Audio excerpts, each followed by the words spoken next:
बिस्मिल्लाहिर्रहमानिर्रहीम। स्टूडेंट्स अस्सलाम वालेकुम। उम्मीद है आप सब लोग खैरियत से होंगे। तो हाजिर है MTH 104 जिसका टॉपिक है सेट्स एंड लॉजिक्स की असाइनमेंट नंबर 1 के सलूशन के साथ। जिन स्टूडेंट्स के सेक्शन इंचार्ज इरफानुल्लाह साहब हैं वो स्टूडेंट्स इस असाइनमेंट को अपलोड करें सॉल्व करके। बाकी जो स्टूडेंट्स हैं जिनके अदर सेक्शन इंचार्ज हैं वो मैं व्हाट्सएप नंबर आपको लास्ट पे बता दूंगा। आप अपना क्वेश्चन फाइल जो है वो वहाँ पे अपलोड करें, मुझे सेंड कर दें ताकि आपको उसका भी सलूशन प्रोवाइड कर दिया जाए। तो अगर आप हमारे चैनल 5 मैथमेटिक्स पर न्यू हैं तो प्लीज़ इसको लाजमी सब्सक्राइब करें। अगर हमारी वीडियोज़ आपको पसंद आ रही हैं तो दोस्तों में ज़रूर शेयर करें और कमेंट करें कोई भी मसला परेशानी होती है। और इस सब्जेक्ट के हमने लेक्चर सीरीज़ भी स्टार्ट की हुई है अल्लाह ताला के फजलो करम से, वो भी लाजमी वाच करें। तो चलिए क्वेश्चन नंबर 1 की तरफ चलते हैं। इसमें हमें एक मैथमेटिकल स्टेटमेंट, मैथमेटिकल फार्मूला दिया गया है जिसको हमने मैथमेटिकल इंडक्शन से प्रूव करना है। ठीक है, मैथमेटिकल इंडक्शन क्या होता है? मैथमेटिकल इंडक्शन वो फार्मूला होता है, वो जो मेथड होता है जिसके ज़रिए हम किसी मैथमेटिकल फार्मूला या स्टेटमेंट को तमाम इंटीजर्स के लिए, तमाम पॉजिटिव इंटीजर्स के लिए प्रूव करते हैं। ठीक है, वो फार्मूला तमाम इंटीजर्स के लिए प्रूव हो जाता है, तो उस प्रोसेस को हम मैथमेटिकल इंडक्शन बोलते हैं। तो हमें जो क्वेश्चन गिवन है वो ये है, ये हमारी मैथमेटिकल स्टेटमेंट है और इसमें जो हमें कंडीशन दी गई है कि for all n greater than or equal to 1। तो देखें जो हमारे पास n की वैल्यू, हमारे पास जो सबसे छोटी यहाँ पे n की वैल्यू है वो n इज़ इक्वल टू 1 है। n इज़ इक्वल टू 1, इसका मतलब ये है कि n की वैल्यू 1 से स्टार्ट होकर 1 2 3 4 5 6 7 8 सो ऑन चलती जा रही है। यानी कि n जो है वो 1 से स्टार्ट हो रहा है क्योंकि n जो है वो 1 के बराबर भी है और 1 से बड़ा भी है। तो n जो है वो 1 से स्टार्ट होकर अप टू सो ऑन चलता जा रहा है। तो मैथमेटिकल इंडक्शन के 2 स्टेप्स होते हैं, 2 स्टेप्स को फॉलो करके हमने इसको मैथमेटिकल फार्मूला को प्रूव करना है। तो चलिए स्टार्ट करते हैं। सबसे पहले बेसिक स्टेप या जिसको बेस स्टेप भी बोलते हैं। इसके लिए हमने क्या करना होता है कि जो हमें n की सबसे छोटी वैल्यू दी गई होती है उसके लिए हम सबसे पहले प्रूव करते हैं। तो सबसे छोटी वैल्यू n की 1 है, तो n की सबसे छोटी वैल्यू के लिए n के लिए हम n जो है वो 1 पुट करके जहाँ जहाँ पे n है दोनों तरफ हम 1 पुट करेंगे। अगर दोनों साइड्स बराबर आ जाएंगी तो हम बोलेंगे कि ये हमारी स्टेटमेंट जो है वो n इज़ इक्वल टू 1 के लिए ट्रू है। तो देखें कि हमने n इज़ इक्वल टू 1 के लिए जहाँ जहाँ पे इधर भी n है वो पुट कर दें। तो ये n वाली, तो ये वाली सिर्फ टर्म है, तो इसमें मैंने n की जगह पे 3 वैसे ही आ गया, n की जगह पे 1 -1 वैसे ही आ गया। इस तरफ मैंने n की जगह पे 1 पुट किया तो ये आ गया। इसको सॉल्व करेंगे तो 2 आएगा, इसको सॉल्व करेंगे तो 2 आएगा। तो इसका मतलब ये है कि left hand side right side के बराबर आ गई। तो ये फार्मूला, जो ये मैथमेटिकल स्टेटमेंट है वो n इज़ इक्वल टू 1 के लिए हमने ट्रू साबित कर दी। अब इसका होता है इंडक्टिव स्टेप। दूसरा स्टेप होता है इंडक्टिव स्टेप। ये थोड़ा सा क्रिटिकल होता है, इसको आप थोड़ा सा करीब से देखें। इंडक्टिव स्टेप में हम क्या करते हैं कि हम ये अज्यूम कर लेते हैं कि n जो है, ये जो मैथमेटिकल फार्मूला या स्टेटमेंट दी गई है वो n जो है वो कोई नंबर, किसी इंटीजर k के लिए ये ट्रू है। हम ये चीज़ अज्यूम कर लेते हैं, यानी ये चीज़ फ़र्ज़ कर लेते हैं कि ये जो फार्मूला है ये n is equal to k, यहाँ पे कोई भी इंटीजर हो सकता है, ये उसके लिए ट्रू है। जब हम ये अज्यूम कर लेंगे तो जब हम इसको अज्यूम कर लेंगे फिर हम प्रूव कर देंगे कि ये फार्मूला जो है वो k से अगले इंटीजर के लिए, यानी कि k+1, k से अगला इंटीजर कौन सा होता है? k+1। तो ये इंटीजर जो है वो ये फार्मूला जो है वो k से अगले इंटीजर k+1 के लिए भी ट्रू है, ये हम प्रूव कर देंगे।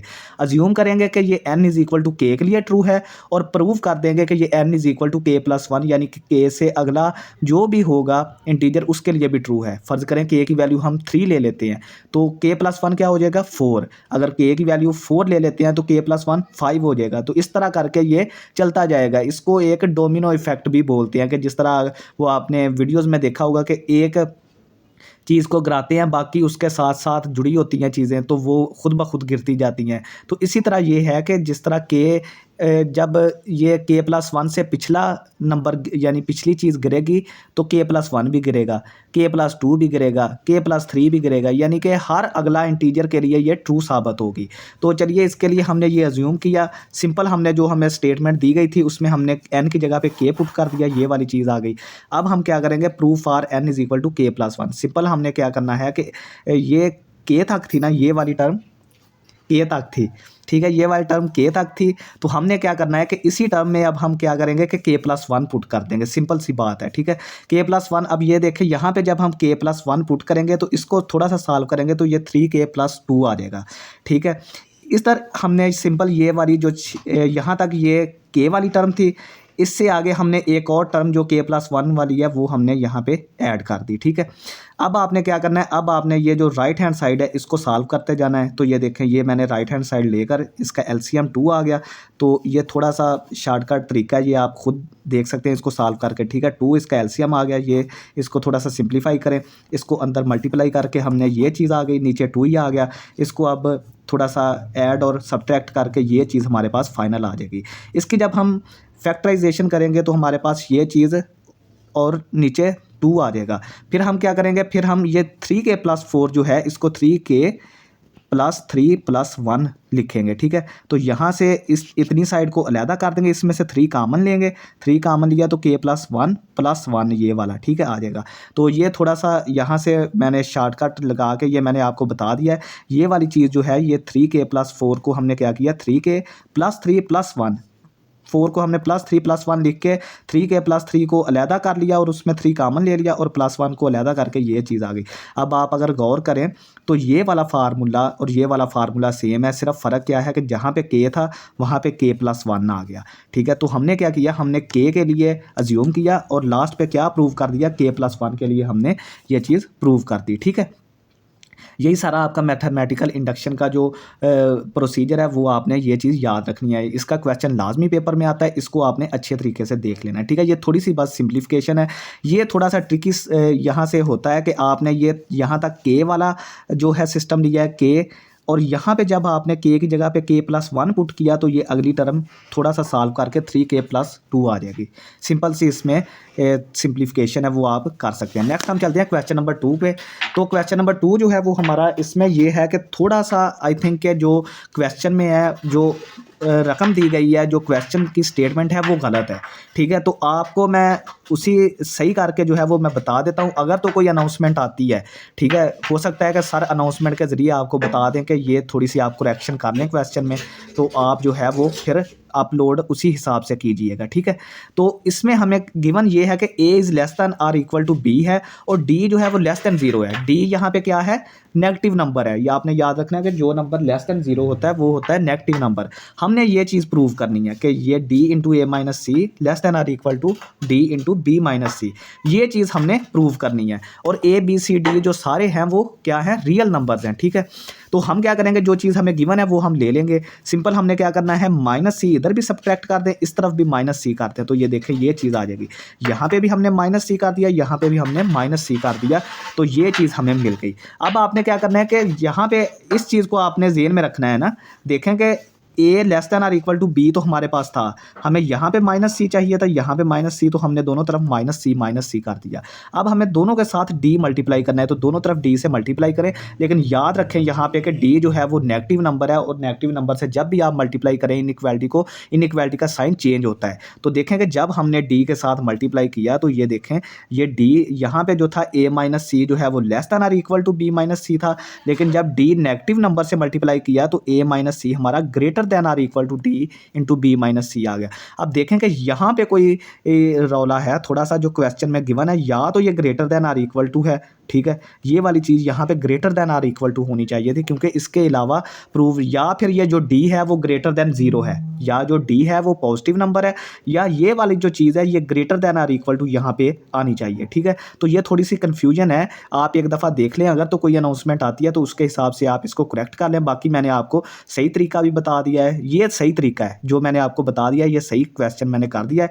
ये रकम में थोड़ी सी गड़बड़ है कि यहाँ से या तो d जो है वो ग्रेटर देन 0 है, क्योंकि d जो है वो अगर नेगेटिव नंबर होगा तो फिर इनइक्वालिटी सेम चेंज हो जाएगी। अगर d पॉजिटिव है फिर ये ठीक है, फिर ये less than or equal to रहेगा।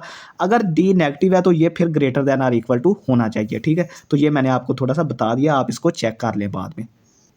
नेक्स्ट क्वेश्चन नंबर 3 है, इसमें हमने सेट आइडेंटिटीज़ को इस्तेमाल करके ये चीज़ प्रूव करनी है कि ये वाली चीज़ जो है वो सेट बी के बराबर है, ठीक है। सिंपल सा ये भी है, तो आपने इसमें क्या करना है कि ये देखें बी इसमें भी है, बी इसमें भी है, तो बी को कॉमन ले लें। बी को हमने कॉमन ले लिया तो जो दो अलामतें होती है ना वो इस यहाँ पे आती होती है, बाहर वाली साइड पे जो दो सिंबल्स है ना, दो अब इंटरसेक्शन की सिंबल्स है ना, तो वो यहाँ पे बाहर आ जाएगी।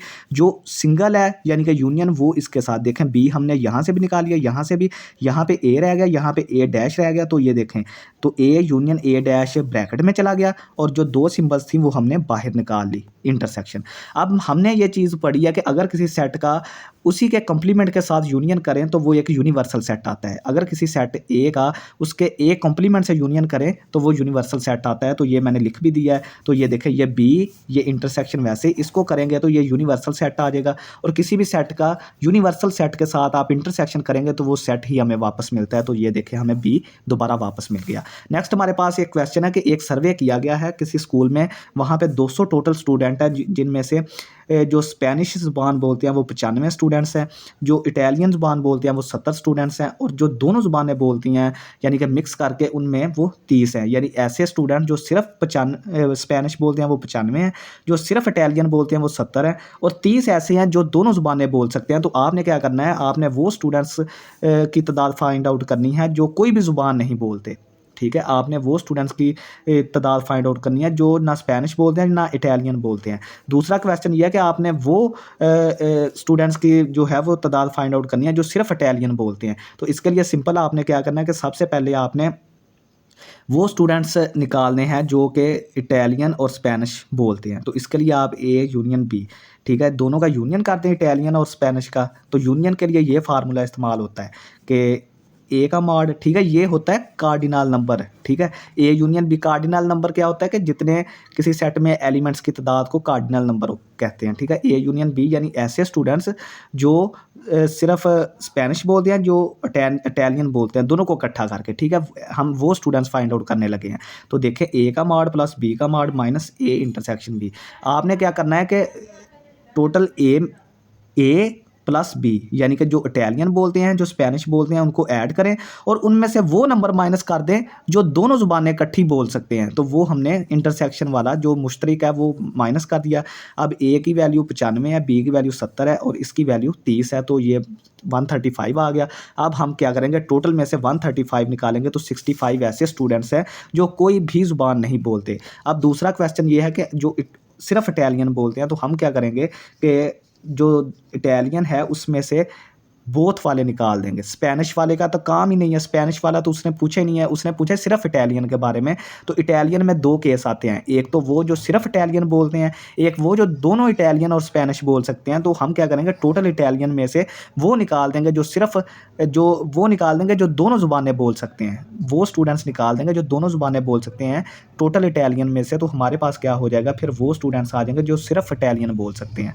तो देखें, टोटल इटालियन 70 थे, दोनों ज़ुबानें 30 बोल सकते हैं, दोनों को माइनस किया तो 40 आ गया, ठीक है। तो ये था स्टूडेंट्स हमारा असाइनमेंट 1 का सलूशन। तो अगर किसी स्टूडेंट्स को किसी दूसरे सेक्शन इंचार्ज की चाहिए तो वो हमारा ये व्हाट्सएप नंबर नोट कर ले, 0318 75 74 764, ठीक है। ये आप हमें इस पे व्हाट्सएप करके हमें क्वेश्चन फाइल सेंड करें, इंशाल्लाह ताला आपको जल्द सलूशन प्रोवाइड कर दिया जाएगा। चैनल को लाजमी सब्सक्राइब करें और देखें कि हमने तमाम चीज़ें कॉन्सेप्ट के साथ आपको करवाई हैं। बहुत शुक्रिया स्टूडेंट्स, अल्लाह हाफिज़।